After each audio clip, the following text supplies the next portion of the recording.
Selamat pagi anak-anak. Bagaimana kabarnya hari ini? Semoga semuanya dalam keadaan sehat dan luar biasa ya. Oke, tetap semangat. Kita sekarang akan belajar tentang pengukuran sudut ya. Nah, jadi materi kita hari ini yaitu pelajaran 6, yaitu pengukuran sudut. Nah, jadi di pengukuran sudut ini yang akan kita pelajari adalah tentang jenis-jenis sudut, kemudian cara menentukan besar sudut, kemudian juga menggambar sudut ya. Nah, untuk sebelum kita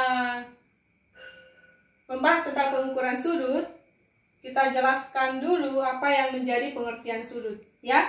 Nah, jadi pengertian sudut itu adalah daerah yang dibentuk oleh dua garis yang sama ya. Jadi sebelumnya kita sudah mempelajari tentang garis. Nah, jadi sudut itu dibentuk oleh dua garis yang sama. Ya, jadi pertemuan dua garis yang sama ini akan membentuk namanya titik sudut. Nah, kemudian satuan yang digunakan untuk pengukuran sudut ini adalah derajat ya. Derajat atau dilambangkan seperti huruf 0, tapi dia diletakkan agak di atas ya. Nah, kemudian lambang sudut yang biasa digunakan untuk menuliskan sudut itu tanda seperti ini ya. Jadi ini bukan cara bacanya bukan lebih kecil ya, tapi ini artinya sudut ya. Nah, jadi kalau ada tanda seperti ini nanti artinya itu adalah sudut ya. Oke, sekarang teacher mau buatkan untuk contohnya supaya kamu lebih paham ya, bagaimana untuk kaki sudut, kemudian juga mana titik sudut dan juga daerah sudut. Nah, di sini teacher sudah gambarkan contoh gambar sudut ya. Nah, sini juga sudah teacher tuliskan keterangannya mana kaki sudut, mana daerah sudut dan juga titik sudutnya. Oke, yang pertama untuk kaki sudutnya ya. Jadi kaki sudut itu adalah garis sudut ya, atau pangkalnya ya.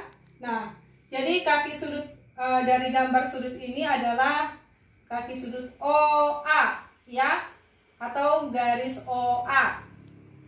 Nah, kemudian yang kedua kaki sudut OB. Nah, jadi sudut ini memiliki dua kaki sudut, yaitu kaki sudut OA dan juga OB. Nah, kemudian terdapat titik sudut. Yang mana titik sudut? Titik sudutnya adalah pertemuan dua garis yang sama. Nah, pertemuannya adalah membentuk titik sudut. Nah, jadi nama titik sudutnya adalah titik sudut O. Nah, kemudian kita juga bisa memberikan nama sudutnya. Nama sudut dari gambar sudut yang teacher buat ini adalah sudut AOB. Ya, sudut AOB. Atau bisa juga namanya sudut BOA ya. Yang penting titik sudutnya masih sama, adalah titik sudut O ya. Oke.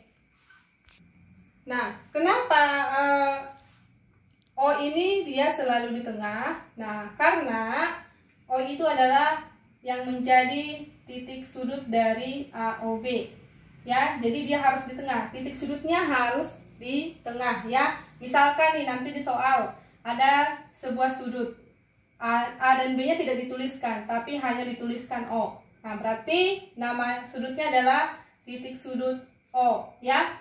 Nah, tapi kalau dibuatkan misalkan nama kaki sudutnya, kaki sudut A, O dan juga OB, berarti nama sudutnya adalah sudut AOB atau BOA. Jadi kamu hanya mengingat bahwa titik sudut itu, untuk membuat nama sudut, titik sudutnya harus berada di tengah ya. Untuk membuat nama sudut, titik sudutnya harus ada di tengah. Oke. Nah, itu tadi penjelasan tentang sudut ya. Itu sekilas penjelasan tentang sudut, tentang pengertian sudutnya, kemudian juga lambang yang digunakan dalam sudut ya. Oke, sekarang kita lanjutkan tentang jenis-jenis sudut. Nah, jadi jenis-jenis sudut ini ada 5 ya. Nah, yang pertama apa? Di buku kamu sudah ada ya. Kalau kamu sudah baca pasti kamu sudah tahu apa saja jenis-jenis sudut. Nah, untuk yang pertama adalah sudut lancip ya. Nah, jadi sudut lancip ini besar sudutnya itu harus lebih kecil dari 90 derajat ya. Atau sini sudah teacher buatkan sudut lancip lebih besar dari 0 derajat dan lebih kecil dari 90 ya. Nah, misalkan di sini sudah teacher buatkan contoh jenis sudut lancip. Nah, ini misalkan 45 derajat ya. Nah, coba kaki sudutnya. Coba kamu sebutkan kaki sudut dari sudut ABC. Nah, kaki sudutnya adalah kaki sudut AB dan BC ya. Nah, titik sudutnya apa? Titik sudutnya adalah titik sudut B. Besar sudutnya sama dengan 45 derajat. Nah, nama sudutnya apa? Nama sudutnya adalah sudut A, B, C atau juga C, B, A ya.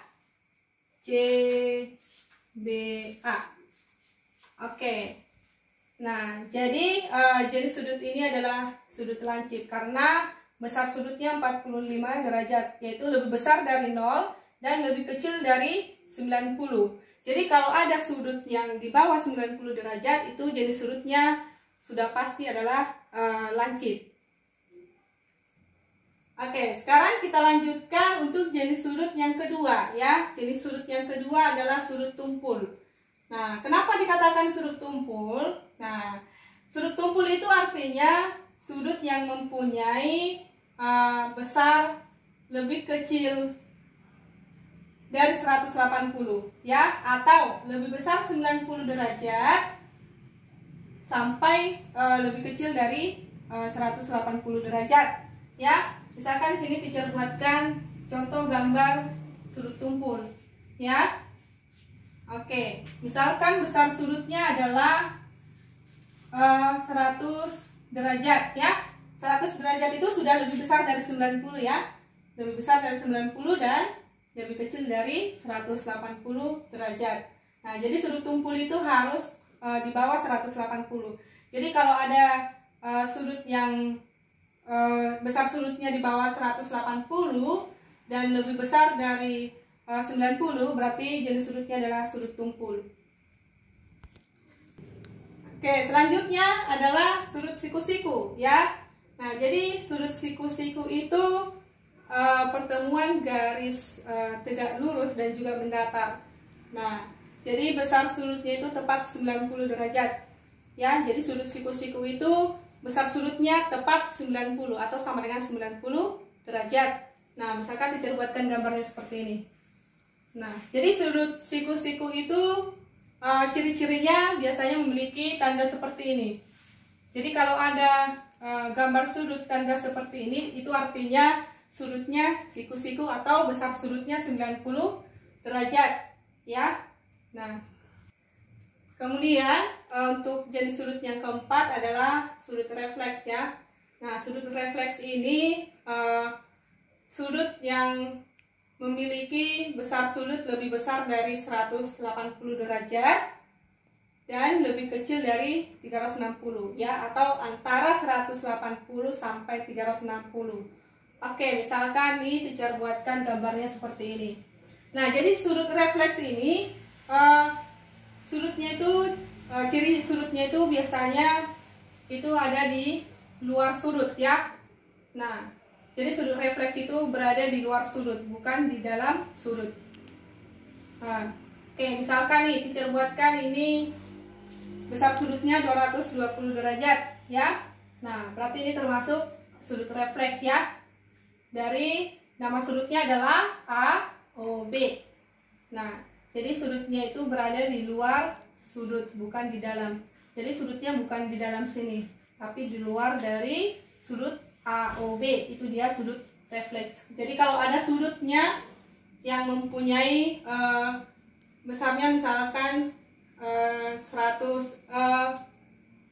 250, berarti itu termasuk sudut refleks ya, atau dia di bawah 360, di atas 180 derajat.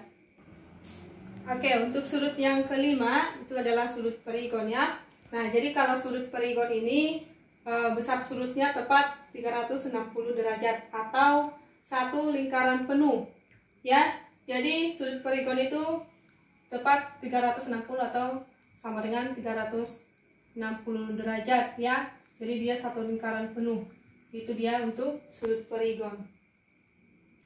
Oke, nah sekarang coba kamu cari benda-benda apa yang ada di rumah kamu yang membentuk jenis-jenis sudut ini. Misalkan tadi untuk sudut tumpul. Nah, misalkan teacher buatkan contohnya untuk jenis sudut tumpul. Misalkan nih, saat teacher ingin menggunakan laptop ini. Nah, kira-kira jenis sudut apa yang harus teacher buat supaya teacher bisa menggunakan laptop ini? Misalkan nih, teacher mau menggunakan sudut tumpul ya, jenis sudut tumpul. Nah, jadi saat kita gunakan jenis sudut tumpul, nah teacher baru bisa menggunakan laptop ini. Nah, untuk yang lain nanti kamu sebutkan, misalkan untuk jenis sudut lancip, siku-siku. Nah, sekian untuk hari ini. Nah, jadi untuk kesimpulannya, ternyata sudut-sudut itu ada kita temukan di sekitar kita ya. Jadi dari jenis-jenis sudut ini sering kita temukan di kehidupan kita sehari-hari, atau misalnya di rumah ya, benda-benda yang menggunakan jenis-jenis sudut ini. Nah, jadi sekian untuk hari ini. Terima kasih.